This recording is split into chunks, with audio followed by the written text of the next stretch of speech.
So I just got the YakAttack TowNStow BarCart from Frontenac Outfitters, and we're gonna check it out and I'll give you my first impressions. I think there's some assembly required. Looks all put together, which is pretty sweet.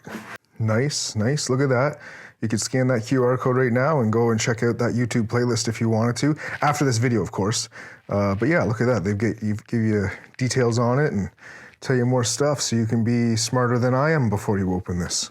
Let's get it out of here and see what's what. I like to see that it's just a lot of cardboard, not a lot of plastic packaging. Okay, so we're playing Transformers today. It's been many years since I played with a Transformer. But I think this is because there's different ways you can set this up. Like, check it out on the box here. So there's that away or this away, roof rack style or bunk style. And I think I'm gonna do the bunk style because my fishing kayak is kind of like a tri-hull, so I think it'll be perfect. I think it'll rest really nicely on that. We'll see. But for now, let's see what this is all about. Okay. Kind of like tent poles. It's all on a bungee. It's a bungee bunkie cart. And I think I have that the wrong way. We'll soon find out. I definitely have one of them the wrong way. And then we have the wheels. I said the wheels. Cool. Let's get this cardboard out of the way here. Nifty.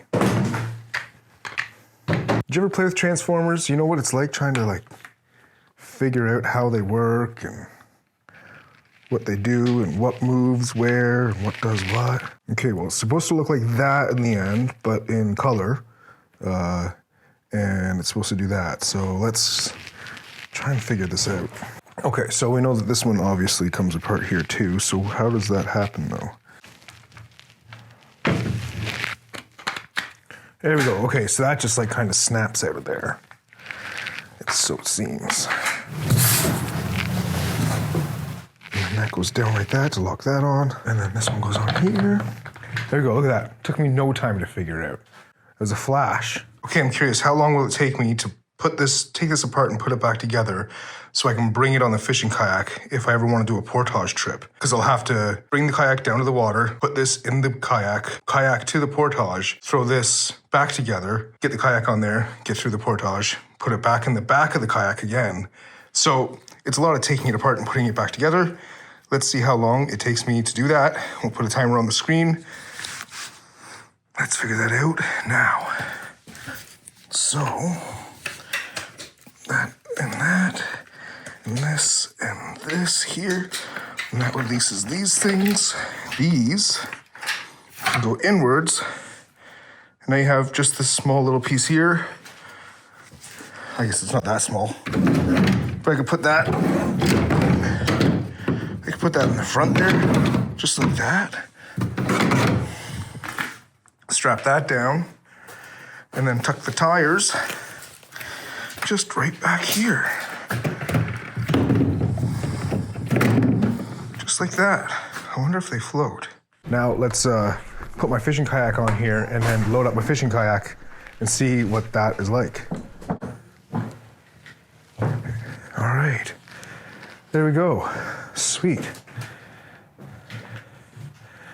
Okay, now that that is like that, that's pretty easy to move. So I'm gonna load it up and pretend I'm gonna go a long distance. So if that's the case, let's try 2 9-foot straps.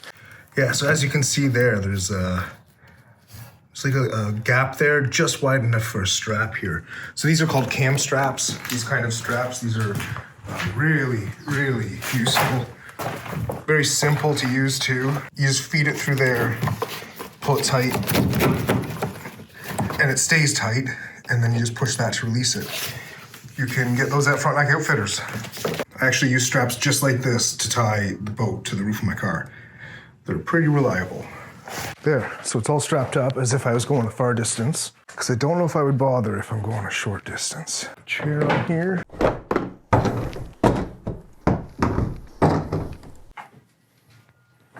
Yeah, it's still super easy to lift. I mean, I didn't add that much weight. So for those of you who are wondering about the stats, here's kind of like the size of everything. You can pause it on the screen there if you want to keep that. So it actually has different weight capacities depending on what you're doing with this.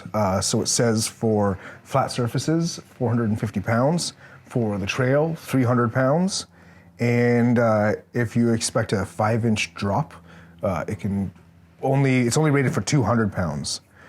So this is already at 95 pounds maybe with all the additions, and maybe 100 pounds now. So I'm gonna go grab my musky tackle box, throw that on here, and we're gonna pull it through some soft grass and see how it holds up. All right, well, in case you didn't know, musky baits are big and they're kind of heavy, and this is pretty jam-packed with a bunch of baits and weights and other things in there. So anyways, the point is there's a lot of weight on this fishing kayak, so we'll see how it pulls through the grass, if it gets stuck or if it's easy or hard. Let's see.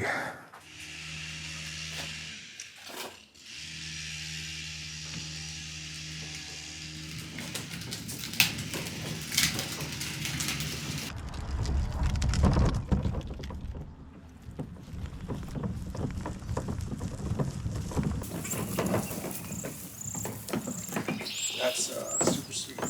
So as you can see, that was super simple to pull around. I imagine the positioning of the kayak cart probably plays a big role in how easy the kayak moves around.